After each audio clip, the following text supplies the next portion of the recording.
Tahimik man ang kampo ni Kobe Paras at Kailin Alcantara sa opisyal na kumpirmasyon. Tila may mga palatandaan na unti-unting lumilinaw sa mata ng publiko.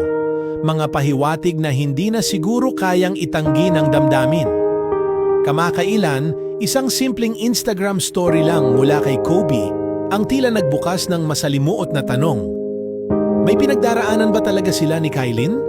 Sa nasabing post, isang maikling clip lang ang kanyang ibinahagi. Ngunit sapat na ito para mag-udyok ng matinding espekulasyon. Ang kantang pinili ni Kobe ay Wish I Never Met You ni Tory Lanez, isang awiting punong-puno ng sakit, hinanakit at panghihinayang. Ang lyrics nito ay tila sumasalamin sa isang pusong dumaan sa matinding pagdurusa. Ang linyang, I can't watch no more, it remind me of you way too much, ay tumimo sa damdamin ng mga netizens at agad na inugnay kay Kailin Alcantara na dati laging kaagapay ni Kobe sa kanyang mga masasayang sandali online. Hindi ito ang unang beses na ginamit ng mga personalidad ang musika para magpahiwatig ng nararamdaman. Ngunit sa kaso ni Kobe, sa gitna ng katahimikan at kawalan ng diretsahang sagot mula sa kanila ni Kailin, ang ganitong klasing post ay tila mas naging malakas pa kaysa sa anumang pahayag. Ang kanta ay hindi basta pangkaraniwan lamang, ito ay awit ng isang taong nagsisisi, nasaktan at nagdurusa sa alaala ng isang relasyon na hindi naging matagumpay. Ang haka-haka ay lalong pinatibay ng mga netizen investigators na nakapansin na in-unfollow na raw ni Kailin si Kobe sa Instagram.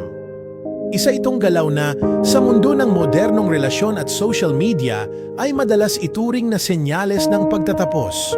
Kung dati ay panay ang pagpapakita ng kanilang sweetness sa publiko, ngayon ay tila pawang alaala na lang ang lahat. Dagdag pa sa mga tanong ang tila makahulugang mga pahayag mula kay Jackie Forster, ina ni Kobe. Sa kanyang mga social media posts ay may mga linyang tila may pinaghuhugutan. Mga linyang maaaring hindi tuwirang nagpapahayag ng lungkot o pagkadismaya, ngunit may lalim na nag-iiwan ng maraming palaisipan. Kung minsan, ang mga magulang, lalo na ang mga ina, ay may paraan ng pagbibigay ng mensahe na hindi kailangang idaan sa pangalan. At kung totoo man ang hinala ng marami, maaring isa itong tahimik na suporta ng isang ina sa kanyang anak na dumadaan sa masakit na yugto. Si Kobe Paras ay hindi na bago sa mata ng publiko. Bilang anak ni Benji Paras at isang kilalang manlalaro sa sarili niyang karera, sanay siya sa pressure, sa kritisismo at sa buhay sa ilalim ng spotlight. Ngunit sa kabila ng kanyang tapang at lakas sa court, hindi rin maikakaila na may mga pagkakataong hindi niya kayang itago ang kanyang damdamin, lalo na kung ito ay tungkol sa puso. Si Kailin Alcantara naman, sa kabila ng kanyang batang edad, ay isa ring hinahangaang actress at performer. Matapang, determinado, at may sariling paninindigan.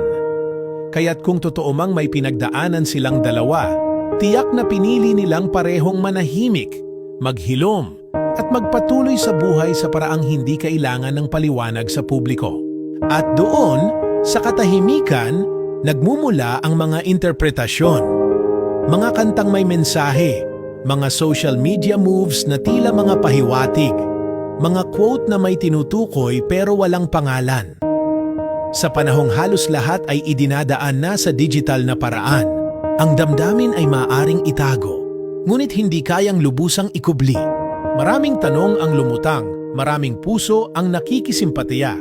Ngunit sa dulo, ang tanging alam natin ay ang simpleng post na iyon. Isang kanta na puno ng bigat, isang linya na tila sigaw ng isang pusong sugatan.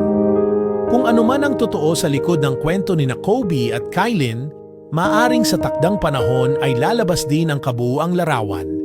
Pero sa ngayon, sapat na ang isang kanta para maramdaman ng mundo na may sugat na pilit itinatago